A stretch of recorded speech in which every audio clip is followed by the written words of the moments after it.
हमारी foodie family के लिए, रेसिपी गाइड के चैनल के सब्सक्राइबर्स के लिए मैं लेकर आई हूँ मज़ेदार सी ये ग्रेवी, बिल्कुल कोफ्ता ग्रेवी जो कि मैंने बनाए थे। मोती कबाब ये किस तरह से आप बना सकते हैं, तो लास्ट वीडियोस में मैंने आपको बताया किस तरह से बनाकर 2 महीने तक के लिए फ्रीज कर सकते हैं।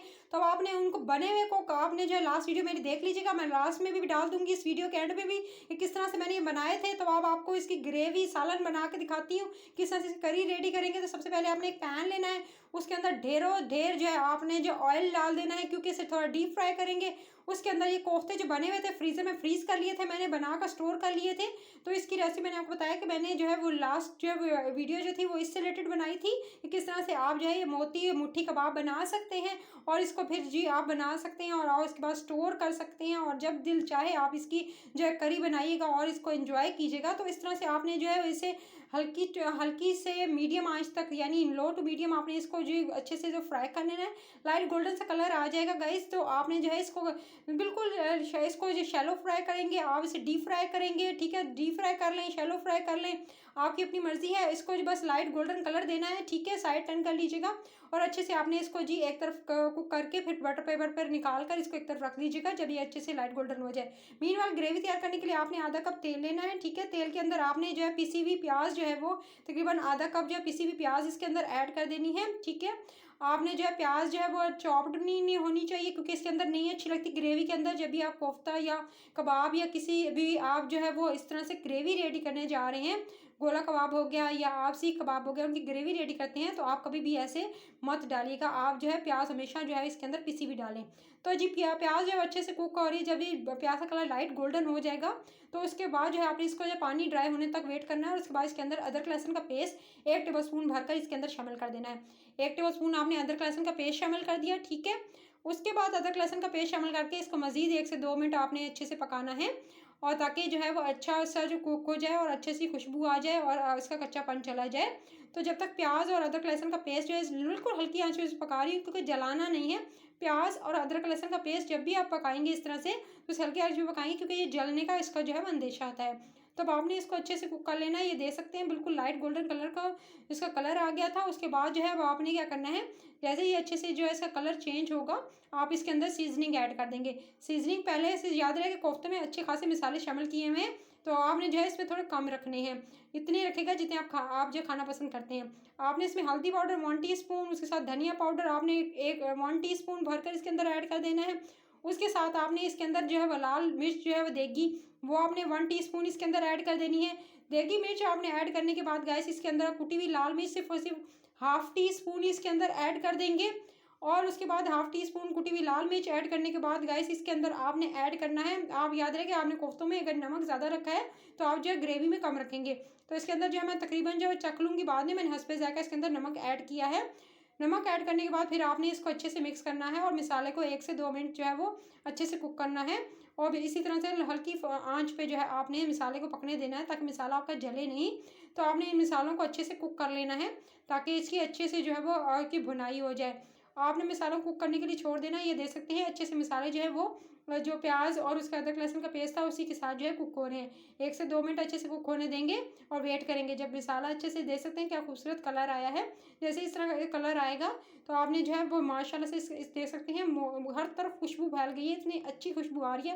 मैंने आपको बताया इसको जब भी आप ये अभी तक आपने हल्की आंच पे इसको कुक करना है। उसके बाद आप आंच दरमियानी कर दीजिएगा, और उसके बाद इसके अंदर टमाटर का पेस्ट है, 2 टमाटर का पेस्ट छिलका उतार कर मैं इसके अंदर शामिल कर दूंगी, और टमाटर का पेस्ट शामिल कर लेने के बाद इसको आप जो है मज़ीद जो है वो पकाएंगे, ताकि जब तक के पकाएंगे इसका पानी जो है वो ड्राई नहीं हो जाता और टमाटर जो है वो इसका जो कच्चापन चला नहीं जाता। तो आपने जो अच्छे से कुक करना है इसको तकरीबन 4 से 5 मिनट कुकिंग टाइम देंगे, 4 से 5 मिनट, ताकि जो है इसका पानी, क्योंकि टमाटर का पानी है तो वो ऑटोमेटिकली वो ड्राई होने में थोड़ा टाइम लगेगा।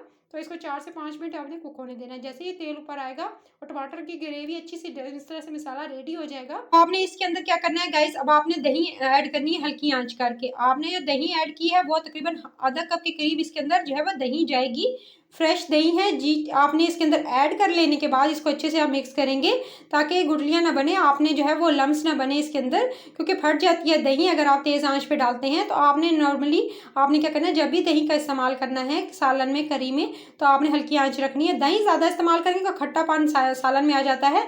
तो आपने जो है सालन में जब भी दही इस्तेमाल करेंगे थोड़ी कम क्वांटिटी में किया करें। उसके बाद आपने जो है 1 टीस्पून आपने गरम मसाला और 1 टीस्पून ही साथ में भुना हुआ कूटा हुआ ज़ीरा था, सफ़ेद ज़ीरा, वो दोनों चीज़ें मैंने इकट्ठी इसके अंदर शामिल कर दी हैं। और इसको मज़ीद 1 से 2 मिनट अच्छे से कुक होने दूंगी, जब तक कि ग्रेवी अच्छी सी जो कुक नहीं हो जाती। और इसकी जो है आप देखिएगा इसका तेल और मज़ीद ऊपर आएगा, देख सकते हैं कि अच्छे से कुक हो रहा है।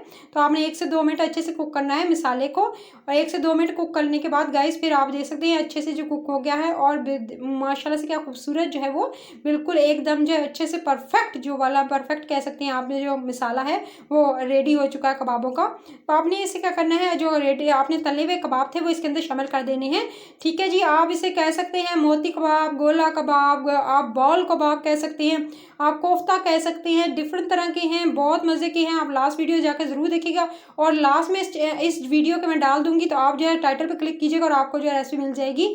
तो आपने ज़रूर बनाने हैं क्योंकि बहुत यूनिक किस्म के हैं और एकदम टूटेंगे भी नहीं। जो वो लोग जिनके टूट जाते हैं, देखें बिल्कुल परफेक्ट हैं, उनकी शेप जो है वो जैसे ही डालें या तलें उनके टूटना शुरू हो जाते हैं। तो आपने कितनी क्वांटिटी रखनी है और कितने अरसे तक के लिए, आप देखें इसे मैंने 2 से 3 महीने आप इसको फ्रीज़र में फ्रीज़ कर सकते हैं बनाकर, और कभी भी ख़राब नहीं होंगे। तो आपने जो है इन कोफ्तों की रेसिपी को ज़रूर देखना है गाइस। अभी तो मैंने आपके लिए सिर्फ और सिर्फ जो इसकी ग्रेवी और करी रेडी करने के लिए आपके सामने लेकर आई हूँ। उसके बाद आपने इसे 1 से 2 मिनट अच्छे से कुक करना है, और अच्छे से कुक करने के बाद इसके अंदर पानी शामिल कर देंगे, तकरीबन 1.5 कप पानी इसके अंदर शामिल कर देना है, क्योंकि अभी जो हमारे कोफ्ते थे वो कच्चे थे। ठीक है, कच्चे कीमे के थे, कच्चे गोश्त के थे। तो आपने जो है इसको जो है वो अच्छे से कुक होने देना है। 1.5 गिलास पानी डालकर आपने लो टू मीडियम फ्लेम पर इसे छोड़ देना है।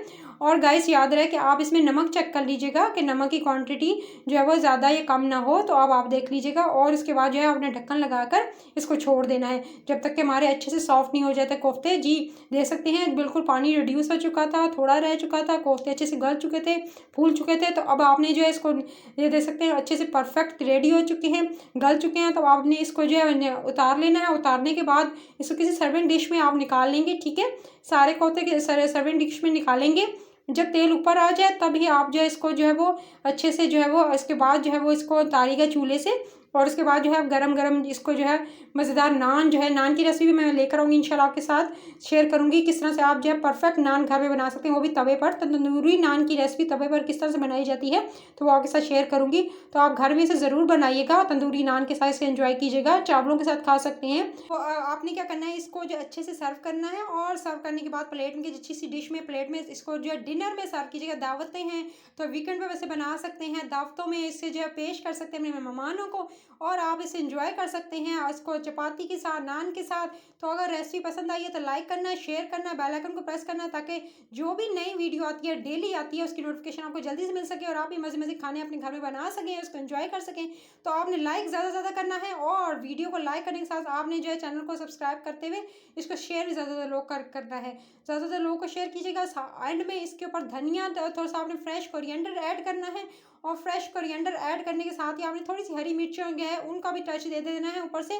और मज़ेदार सा ये कोफ्ता जो करी है वो रेडी है। तो कोफ्ते का ये सालन जो है ज़रूर एंजॉय कीजिएगा, फीडबैक ज़रूर दीजिएगा कमेंट सेक्शन में आपको कैसी लगी ये रेसिपी।